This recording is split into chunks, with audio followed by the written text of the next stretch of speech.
My reporting had long focused on those who take advantage of the high seas to murder, enslave, dump, and steal. But the romance, wilderness, and lawlessness of that frontier has also inspired mavericks, renegades, and visionaries. An array of swashbuckling characters who use the murky laws of the high seas to dream up alternative world orders, utopian safe havens. But the question for me is whether these creations will become island nations or remain island notions.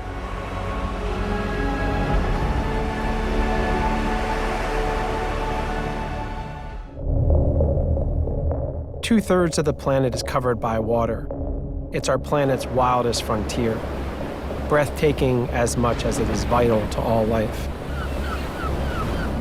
A place of discovery and endless reinvention, a metaphor for freedom, as well as a profoundly dystopian realm where the darkest of all humanities play out. Over 50 million people work at sea, and human rights and environmental abuses often occur with impunity. Six people. We are sleeping in here. So hot.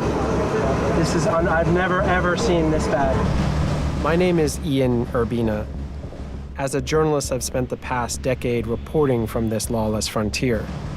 I run an investigative journalism organization called the Outlaw Ocean Project that reports about crimes happening in this space.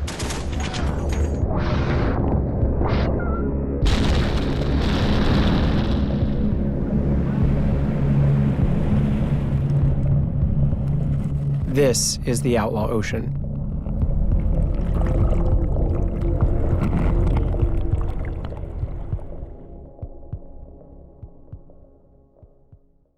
This is Radio Carolina.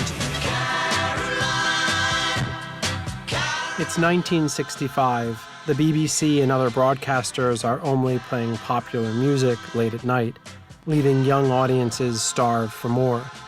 Rogue DJs turn to the Outlaw Ocean. Aboard ships in the rough North Sea, just beyond the reach of British laws, pirate radio stations are born.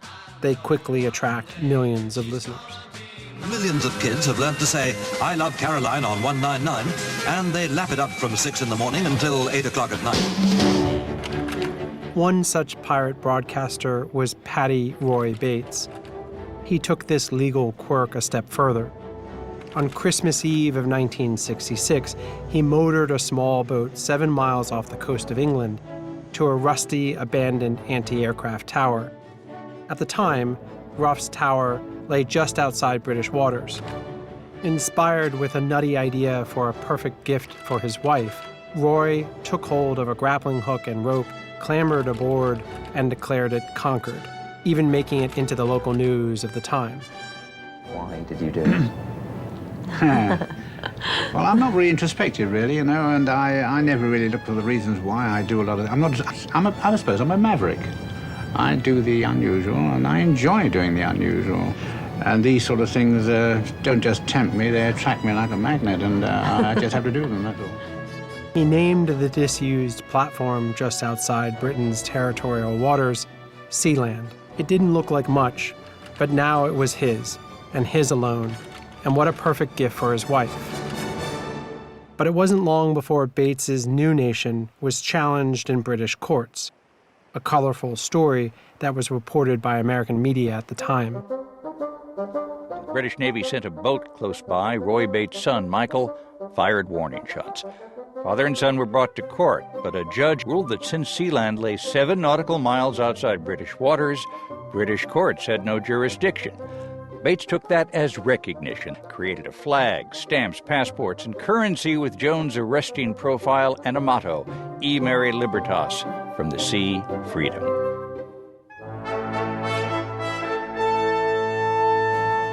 The improbable creation story of the world's tiniest maritime nation was a thumb in the eye of international law.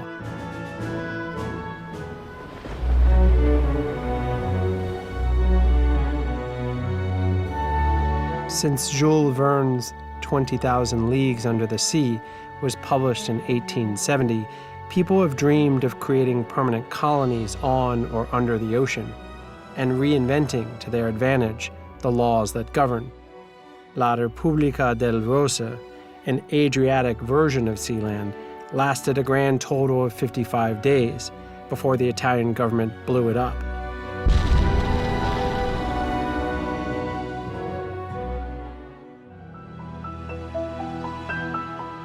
Today, the movement to reconquer the oceans has received a new boost from Silicon Valley and Bitcoin investors.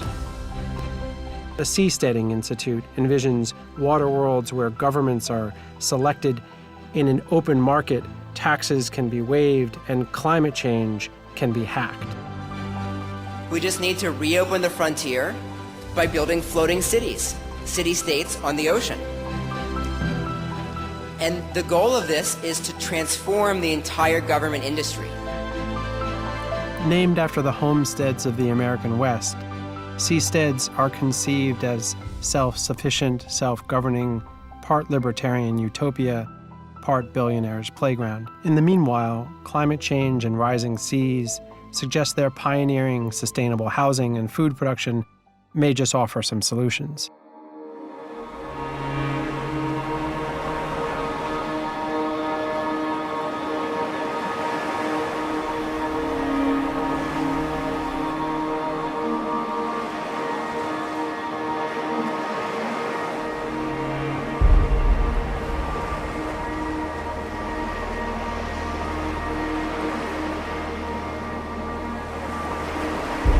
This is an amazing opportunity for humanity to redream society. This is not just about exploring and finding new territory or creating micronation states. We are talking about entire new ways of organizing society with no fixed borders, no divisions, and no limitations. I invite you to journey back to our roots. We came from the ocean, and we will go back to the ocean.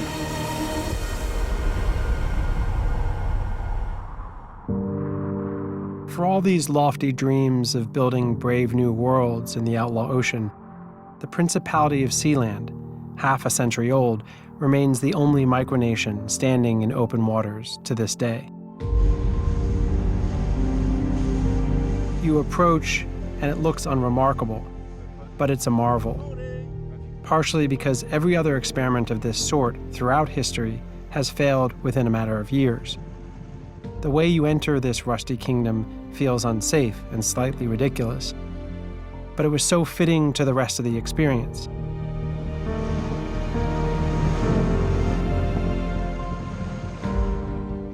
Today, the citizenry of Sealand has dwindled to one. It's this guy named Michael Barrington, who sits out there 24/7 by himself and keeps watch. Barrington, who first came to Sealand 33 years ago after working on pirate radio stations, calls it a big man cave. Where would you like your stamp? Anywhere? Anywhere, yeah. And who passes out here? Mostly fishing boats, or who comes by here? Pilot boats every day. Okay. We've got fishing boats as well. Apart from that, not a lot else. Yeah.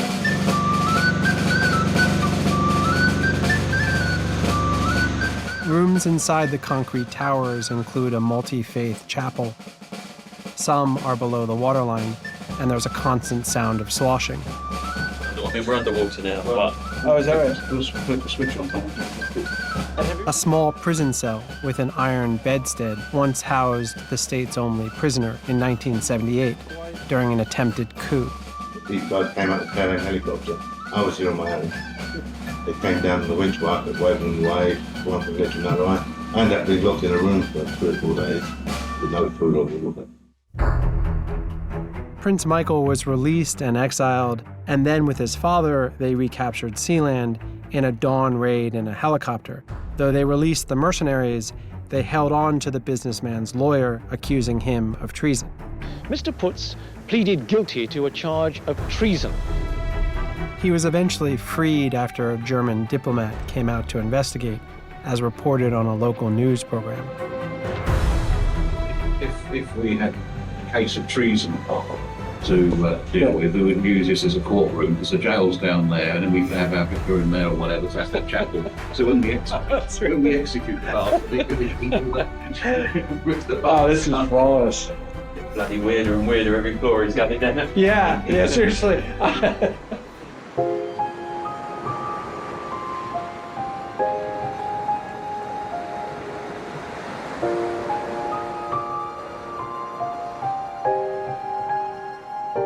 Since then, Sealand has paid its bills and kept afloat by playing host to various companies, including offshore internet server farms and tech firms, renting its space for exhibitions, oddball weddings, or music videos.